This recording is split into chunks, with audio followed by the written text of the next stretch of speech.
तो नमस्कार दोस्तों, आज मैं उस टॉपिक पर बात करूंगा जिस टॉपिक पर आप, मैं और हर कोई समझना चाहता है और उसमें पैसे इन्वेस्ट करके बहुत सारे पैसे कमाना चाहता है। तो देखो, आप हो, मैं हूं या कोई भी बंदा हो, वो शेयर मार्केट में इन्वेस्ट करना चाहता है। लेकिन आप लोगों ने कभी ये सोचा है कि जो ये शेयर आते हैं कहाँ से आते हैं, और अगर कोई कंपनी अपने शेयर निकालती है तो वो किस रेट पर निकालती है और कब निकालती है और क्यों निकालती है, आखिर इसकी जरूरत ही क्या होती है। कंपनियां हैं लाखों करोड़ों कमाती है, फिर उनको शेयर अपने बेचने की जरूरत क्या होती है। शेयर का मतलब होता है एक पार्टनरशिप, जो उसकी कंपनी है उसका कुछ हिस्सा उसको मार्केट में बेचना पड़ता है। तो आपने कभी सोचा है वो कंपनी, अपना जो इतनी बड़ी कंपनी है, वो अपना कुछ हिस्सा 10-15% हिस्सा अपने मार्केट में क्यों बेचती है, और अगर वो बेचती है तो कैसे निकालती है, वो क्यों बेचती है और क्या वजह होती है, ताकि उसके शेयर डायरेक्ट किसी आम इंसान तक, आम आदमी तक पहुंच सके। और उसकी जो शेयर की वैल्यू है वो कैसे कंफर्म होती है, कैसे क्लियर होती है कि एक शेयर की वैल्यू कितनी है और उसको अपने कितने शेयर निकालते हैं। तो आज हम इसी टॉपिक पर बात करेंगे। तो चलो अभी इसी टॉपिक पर बात करते हैं, और मैं प्रदीप राजपूत आपको इस टॉपिक के बारे में पूरी जानकारी दूंगा, नीचे से लेकर के ऊपर तक आपको पूरी नॉलेज दूंगा, जिससे कि आपको समझने में बहुत ही आसान हो। चलो अभी वीडियो शुरू करते हैं।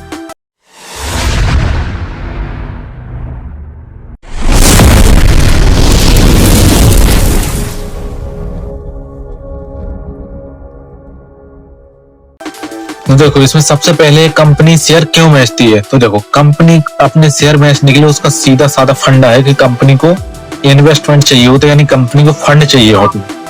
तो कंपनी को फंड किस लिए चाहिए होती है, इतनी बड़ी बड़ी कंपनी है, लाखों करोड़ों कमाती है, फिर उसको फंड क्यों चाहिए होता। तो देखो, कंपनी को फंड चाहिए होता है नई मशीनें खरीदने के लिए, जो अपनी जो ब्रांच है, अपनी जो शाखा है, उसको दूसरे शहर में जाने के लिए, या अपनी एडवर्टाइजमेंट करने के लिए, या जो उसका जो वो कंपनी बनाती है वो और ज्यादा उसको बनाने के लिए, ताकि उसको बेच के फिर प्रॉफिट कमा सके। कंपनी को सादा सिंपल सा फंडा है कि कंपनी अगर अपने शेयर निकालती है तो कंपनी को फंड चाहिए, कंपनी को पैसे की जरूरत है किसी ना किसी प्रोसेस को आगे बढ़ाने के लिए, अपनी कंपनी को ग्रोथ कराने के लिए। तो देखो, अब पॉइंट नंबर 2 आ गया कि कंपनी जो अपने शेयर है वो कैसे निकालती है। तो ठीक है, तो सबसे पहले देखो, कंपनी ये डिसाइड करती है अपनी टीम मेंबर के साथ में बैठ करके, या जो भी उसके पार्टनर्स हैं उसके साथ में बैठ करके, कि हमारे पास पैसा तो है नहीं, हमें पैसा चाहिए, तो हमें अपने शेयर बेचने हैं, तो उसके शेयर कैसे क्लियर होंगे। तो देखो, सबसे पहले कंपनी की वैल्यूएशन यानी कीमत डिसाइड होती है कि अगर जैसे मेरी कोई कंपनी है, उसकी 100 रुपए वैल्यू है और 100 रुपए की वो कीमत है, तो 100 रुपए में से 10 रुपए का जो है वो अपना शेयर बेचती है और अपने शेयर निकालती है। उससे डिसाइड होता है कि कंपनी जो शेयर है वो कैसे निकलेंगे और कैसे अपने शेयर बेच पाएगी कंपनी। तो देखो, पॉइंट नंबर 3 होती, अब होता है यहाँ से पूरा गेम चेंज, ये होता है सेबी। अब इसमें सेबी को बीच में आना पड़ता है, जब 2 पॉइंट हो जाते हैं इसके बाद में होती है सेबी की एंट्री। तो सेबी क्या है, तो सेबी देखो ये है security and exchange board of India. तो देखो, जो सेबी है वो चेक करता है जो आपकी कंपनी है वो रियल है या फेक है। हम लोगों को तो यहाँ पता नहीं कि जो कंपनी है ये रियल नाम, इस नाम की कोई कंपनी है भी या नहीं है। हमने तो गूगल पर कुछ भी डल जाता है, फर्जी भी डल जाता है, तो हम लोगों को तो लगेगा रियल है गूगल पर अगर चेक करेंगे तो। लेकिन जो सेबी है रियल में जाके फिजिकल टेस्ट करके, देख करके पूरा एक कंफर्म करती है कि हाँ ये कंपनी रियल है और इस फेक नहीं है। और जो ये शेयर निकलते हैं इसका पैसा किसके पास जाएगा, और जो इसकी फाइनेंशियल ईयर है कि अभी तक इसने जो पैसा कमाया है वो रियल में कमाया है या सिर्फ दिखाया गया है।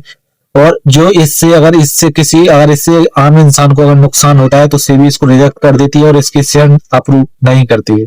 अगर इससे आम इंसान को नुकसान नहीं हो रहा, गेम वही है कि अगर कंपनी की ग्रोथ हुई तो बढ़ेगा, अगर डाउन हुई तो घटेगा, तो सेबी इसको अप्रूव कर देती है। उसके बाद में जो कोई भी कंपनी अपने शेयर लॉन्च कर सकती है। अब देखो, पॉइंट नंबर 4 होता है, वो क्या होता है, वो होता है DRHP, जो कि होता है draft red hearing prospectus. Display पर देखो आ रहा होगा। तो देखो, इसका काम क्या होता है, इसका काम होता है कंपनी के बारे में पूरी जांच पड़ताल करना। कंपनी क्या करती है, कंपनी क्या बनाती है, कंपनी कितनी बड़ी है, कंपनी के पास कितने वर्कर हैं, कंपनी कितने पार्टनर्स हैं कंपनी में, कंपनी कितनी पुरानी है। इसका काम होता है पूरी कंपनी की नॉलेज इकट्ठी करना, और इसके बाद में ये अप्रूव करता है जिससे कि शेयर निकल सके। तो 5वां जो पॉइंट है वो होता है मेन पॉइंट, IPO।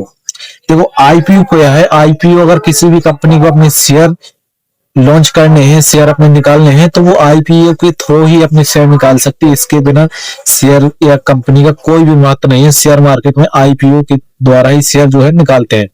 तो शेयर मार्केट देखो, शेयर मार्केट क्या होता है, शेयर मार्केट तुम्हारे कंपनी की जो शेयर है उसकी वैल्यू डिसाइड करता है, ठीक है। अब जैसे मान लो मेरी कंपनी का 10% हिस्सा, मुझे 10वां हिस्सा शेयर मार्केट में बेचना है, यानी 100 रुपए मुझे मार्केट में बेचना है, तो ये डिसाइड करेगी कि आपके 100 रुपए में कितने शेयर होंगे और एक शेयर की वैल्यू कितनी होगी। ये जो शेयर है कब लॉन्च होंगे, किस डेट को लॉन्च होंगे, और जो है कितने शेयर इसके बने हैं, तो कितने शेयर आप बेच सकते हो। आईपीओ का यही काम होता है। और देखो जो है आईपीओ से पहली बार ही शेयर बेचना होता है और आईपीओ के थ्रू ही शेयर मार्केट में पैसा जाता है। और देखो आईपीओ ही तुम्हारी कंपनी की जो है वैल्यू डिसाइड करता है कि ये जो है स्मॉल में जाएगा, मीडियम में जाएगा या लार्ज में जाएगा। उसी के थ्रू आपकी जो इन्वेस्ट की जो शेयर की वैल्यू है इसी के थ्रू बढ़ती है। अब देखो पॉइंट नंबर 6 है कि शेयर अलॉट कैसे करें। शेयर अलॉट कैसे करें, शेयर अलॉट का मतलब क्या है, अपनी शेयर लॉन्च हुए और कितने लोगों ने बोली लगाई। अब जैसे मान लो मेरे 100 शेयर अलॉट हो गए, मैंने 100 शेयर निकाले आईपीओ के थ्रू, तो अगर 100 में से ज्यादा लोगों ने बोली लगा दी तो मेरे शेयर वहीं पर बिक जाएंगे। उसके बाद मुझे और ज्यादा शेयर निकालने की जरूरत पड़ेगी।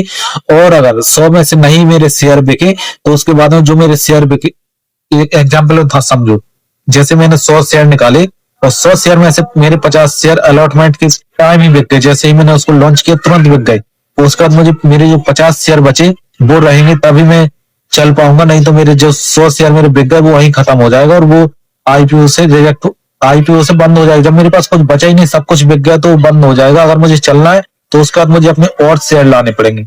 अगर नहीं लाना तो उसके बाद मेरे 100 शेयर बिक गए, मुझे फंड अपना मिल गया, मैं जाके अपना काम कर सकता हूँ। जो लोगों ने शेयर खरीदे हैं उससे मेरी कंपनी ग्रो करेगी, उनकी फंडिंग से तुम उनका पैसा भी बढ़ेगा, और अगर मेरी कंपनी डूब जाएगी तो उनका पैसा भी डूब जाएगा। ये होता है शेयर अलॉटमेंट। और देखो इसका 7वां और सबसे आखिरी पॉइंट है कि शेयर मार्केट में लिस्टिंग। जो हमारे शेयर हैं वो आईपीओ के थ्रू निकल तो जाते हैं, लेकिन जो शेयर मार्केट में उसको लिस्ट भी तो करवाना है, ताकि लिस्ट बाय लिस्ट, अभी जैसे आप शेयर मार्केट का कोई पेज खोलेंगे तो उसमें लिस्ट बाय लिस्ट आपको आपके जो शेयर है वो दिखेंगे। आपको सब कंपनियों को पता नहीं, लेकिन जो ये ऐप है शेयर मार्केट से आईपीओ के थ्रू जब निकलते हैं ये जो शेयर है, उसके बाद इनको लिस्ट कराया जाता है। तो लिस्ट कराने के लिए इनको बीएसई और एनएसई में लिस्ट कराना पड़ता है। और लिस्ट कराने के बाद जिस दिन लिस्टेड होते हैं उसी दिन इन शेयर की मार्केट वैल्यू है जो वो घट सकती है और बढ़ भी सकती है, कुछ भी हो सकता है उस दिन। और यही वो दिन होता है जिसे हम कहते हैं लिस्टिंग डे। इसी दिन शेयर मार्केट में आते हैं ताकि कोई भी आम इंसान उन शेयर को खरीद सकता है। तो दोस्तों ये थी वीडियो की पूरी जानकारी कि कोई भी अपने शेयर जो है कैसे निकालती है, अपने शेयर क्यों बेचती है, उसको क्या जरूरत हो जाती है बेचने के लिए। एनएसई बीएसई क्या है वो मैंने आपको पिछली वाली वीडियो में बता दिया था। आईपीओ के थ्रू शेयर कैसे निकालती है, एक शेयर की वैल्यू कैसे डिसाइड होती है कि एक शेयर की वैल्यू कितनी है और कंपनी को कितनी बेचनी है। कंपनी कैसे डिसाइड करेगी कि हमें अपनी शेयर कितने % बेचने हैं और कितनी वैल्यू के बेचने हैं, और आम इंसान कोई भी कैसे शेयर खरीद सकता है और उन शेयर को बेच कैसे सकता है, मैंने पिछले वाले वीडियो में बता दिया था।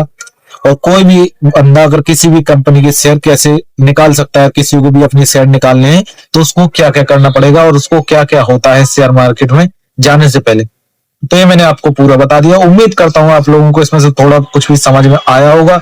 अगर कुछ भी समझ में नहीं आया है, कोई भी प्रॉब्लम आ रही है, तो आप कमेंट करके पूछ सकते हो। मैं पूरी कोशिश करूंगा कि आपके कमेंट का सम्मानजनक और शांतिपूर्ण आपका रिप्लाई दे सकूं। तो चलो मैं अभी चलता हूं, मिलूंगा आपसे अगले वीडियो। तब तक के लिए मेरा चैनल सब्सक्राइब करो और वीडियो को लाइक करो। और अगर शेयर मार्केट से थोड़ी भी इन्वेस्टमेंट से रिलेटेड जानकारी चाहते हो, मेरे साथ में ग्रो करना चाहते हो, तो चैनल को सब्सक्राइब जरूर कर लो, ताकि जब भी मेरा शेयर मार्केट से रिलेटेड वीडियो आएगा तो आप तक जरूर पहुंच जाएगा। आज नहीं तो 6 महीने बाद मैं आपको करोड़पति बना के जरूर रहूंगा, ये मेरी गारंटी है। तो मैं अभी चलता हूं, मैं प्रदीप राजपूत, मिलूंगा आपसे अगले वीडियो में। तब तक के लिए आप सब लोगों को धन्यवाद।